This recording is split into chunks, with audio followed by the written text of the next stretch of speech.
What's going on, guys? P. Will back here for another video. In this video, I got my buddy Sage here. He is in basic combat training right now. Where are you at? Fort Jackson, South Carolina. Fort Jackson, relaxing Jackson. So we're going to go through, I'm going to ask him some questions, what you future soldiers can expect. And yeah, let's get right into it. All right, so if y'all don't know, I went to BCT at Fort Jackson also, but I went in 2017. Sage is there right now. So like if you just like go through what phase you're in, what you've been through, talk a little bit about that. Right now I'm in blue phase, home right now for VBL for 2 weeks. I've completed every graduation requirement so far except for the forge. When I get back January 3rd, got a couple of days of prep, go right into it, go out in the woods for a couple of days, and then I'll be a soldier. Nice, man, nice. So you watched a few of my videos before you left for basic training, Yeah. and all. Was I pretty accurate in my assessments of everything? Yes, definitely. Especially when you said that the thing you've gained the most is being able to wait in line for 8 hours. Yeah. That is it's probably the greatest skill I've acquired since I've been there. Yeah, waiting around at Fort Jackson is tough, man. Yeah. So if you could, like, starting off with like reception, if you could just break that down, if you remember anything about it, what was that like? Any advice you could give people about reception? Reception is a lot of not getting any sleep, standing in line all day, every day, and Yeah, fighting for your life to stay awake and not fall asleep. definitely. One thing that we would do I would do, I got this from Wes, I would go in the bathroom and get hand sanitizer and rub it up under my eyes, help me stay awake. Yeah. Did you It's really just a lot of being bored and doing nothing all day, every day. Did you ever get any sleep in reception? The first night, no.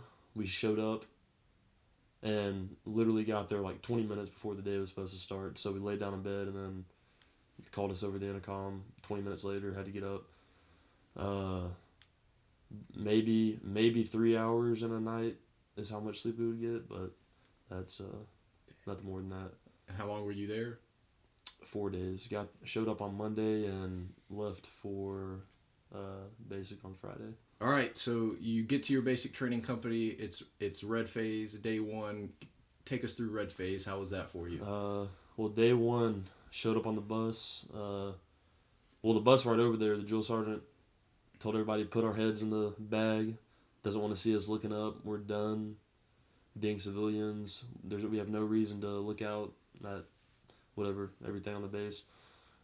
They drove us around for like 20 minutes, trying to act like it was a super long bus ride, but really it's like 2 minutes down the road. Show up, get off the bus, everybody runs out with I think we had our laundry bags in our hands, and everybody formed up. He was on some stage with a megaphone yelling at everybody. We had to hold our bags over our head, do high knees, drop your bag, hold your bag above your head, do high knees. We did that for like 10 minutes maybe. The shark attack wasn't bad at all. No. Then they formed us up into our platoons, ran over to the company, did a layout of everything, make sure we have all of our gear, and from then on out it was just getting yelled at and getting smoked all day, every day. Even if we didn't do anything wrong, you were getting smoked in red phase. What events did y'all do? Because I know it's kind of different. We did like grenades and the gas chamber and stuff in red phase. Is that what y'all did? No, we did grenades was the last thing we did. Really? Before we came back. I know we did a lot of the white phase stuff in red phase though, because they were trying to push us along quick to get everything done before VBL. We got our rifles, I think second week of red phase, and we started shooting second week, I think too. Started grouping and zeroing. Really? On iron sights. I think like the end of second week, yeah. So you went through red phase. Did you notice any like did they treat you any better or different, or what was the difference between transitioning from red phase to white phase?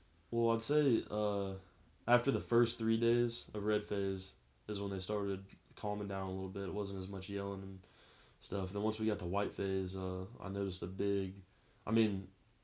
if you mess up, you're still going to get scuffed up, but for the most part, if you're doing the right thing, they're not gonna mess with you. But there's always somebody doing the wrong thing. So Right. Okay.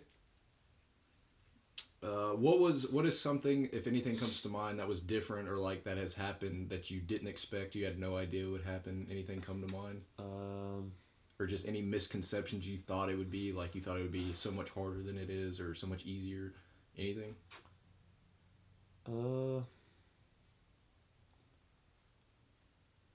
The PT is definitely easier than I thought it was gonna be. Honestly, the PT, like, you really got to do PT on your own in the Bay if you want to do good on the PT test. Yeah. All of the courses that we do, like Buddy Team Live Fire and stuff like that, you might think it's gonna be so intense when you go up in there and it's gonna be cool, but it's really like It's like waiting around all day to do like 2 minutes of something cool. Exactly. Yeah. That was my biggest misconception, is that especially the PT, especially like in red phase, you thought you get smoked a lot, but like the first like 2 weeks almost of PT is just them teaching you how to do PT. Yeah. And you'll do like 2 minutes. By the time you get done teaching, you've got like 20 minutes to do some sprints or some push-ups. Yeah. So yeah, that's not too bad.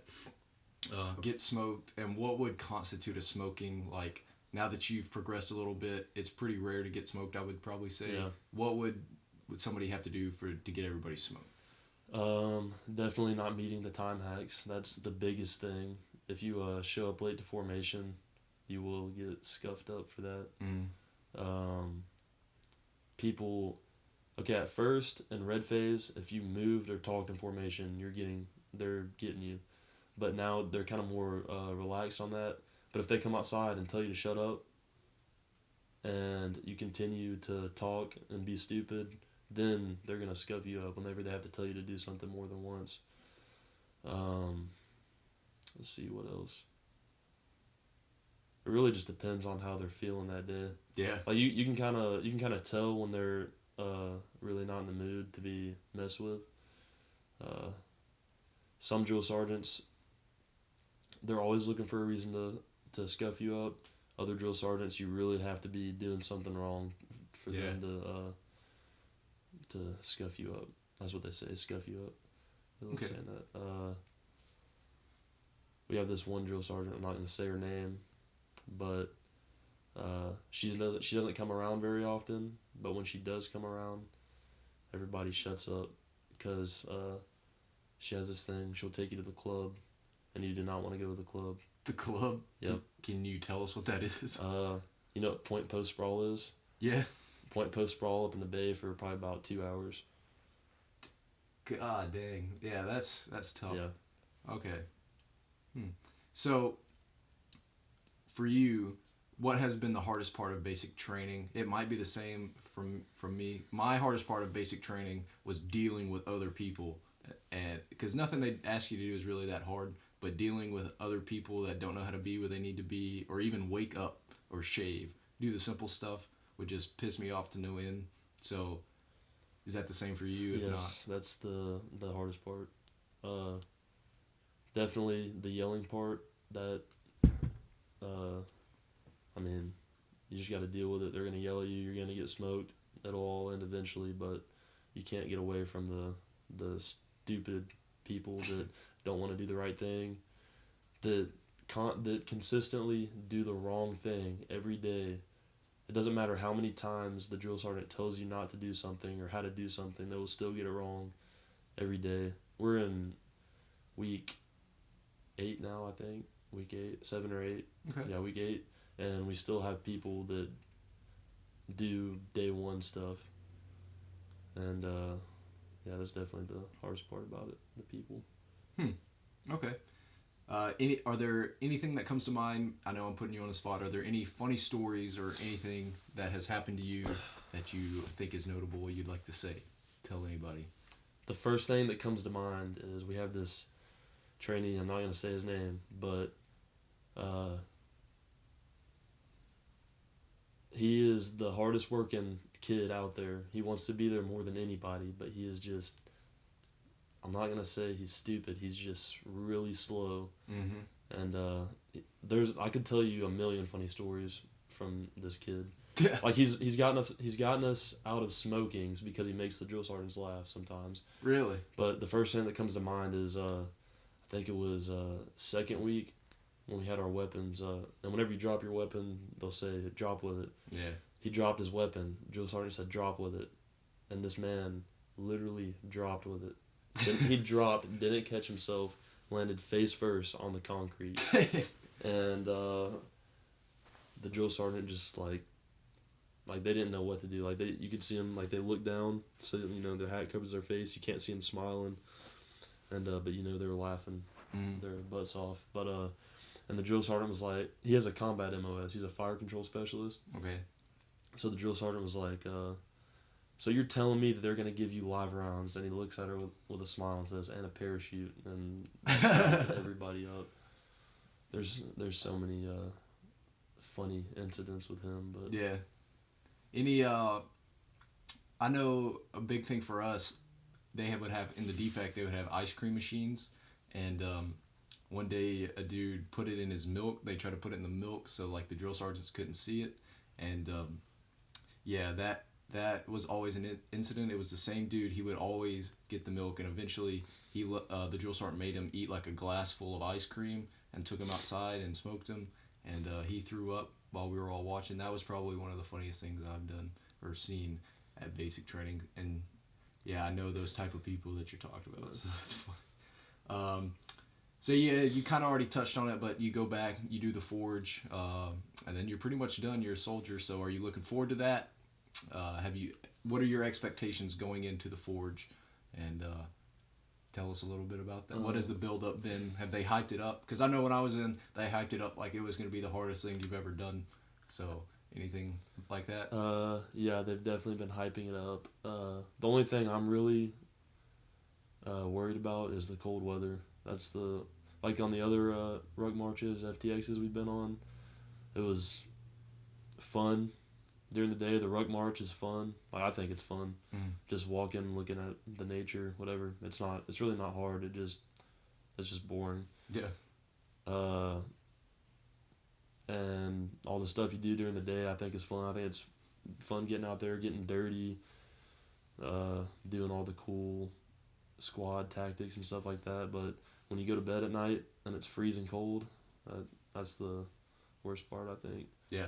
And it's definitely going to be really cold when I go back to do the forge. So, do they like when you're doing PT and stuff? It's pretty cold. Are y'all allowed to wear the winter PTs? Do they let y'all wear those? Yeah, we were winter PTs. Okay. Did you wear them the whole time, or did y'all like switch to them? At first, no, they would just have us out there freezing our butts off in long sleeves and shorts, and they still do that sometimes. But usually they let us wear full winters sometimes if it's cold enough. I was just wondering, yeah, because they loved putting us out there in summer PTs or just the long sleeve, and those PTs are not warm. So, moving on, what would you tell someone about to leave for basic training? Any advice or how they should prepare? What would you tell them? Make sure you can run at least like an 18-minute 2-mile, because there's people that come in there. It's like they've never even watched a video on basic training before. They come in there, they're walking on the first lap, running like a 25-minute 2-mile, getting 0.00 on everything. Dang. Just make sure you can at least do a little bit of PT. And also don't quit.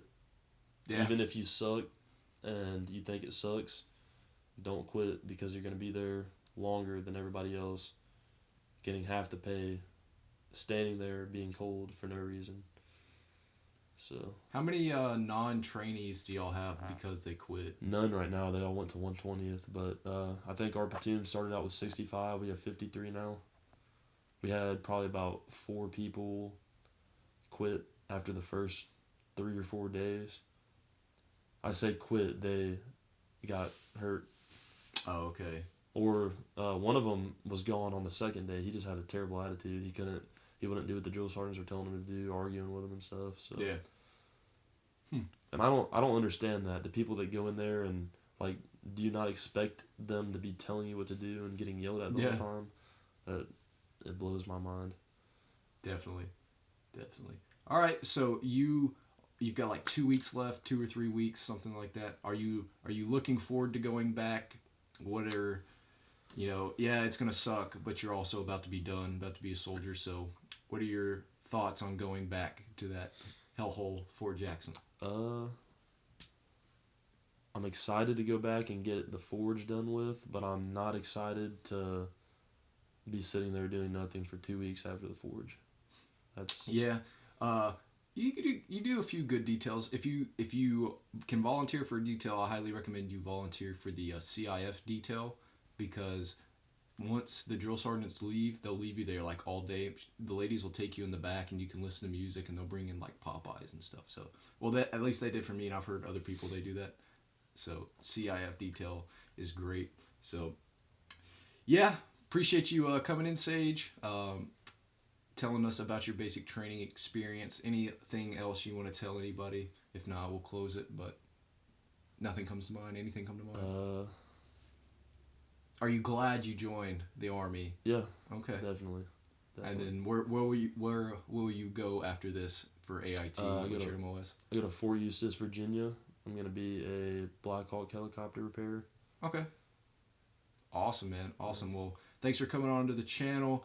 I will see you guys in the next video. Leave any comments or questions you want to ask Sage down in the comments while he's on VBL or HBL. I'm sure he'll scan through there and answer any questions when he has free time. So yeah, thanks for stopping by, and I will see you in the next video.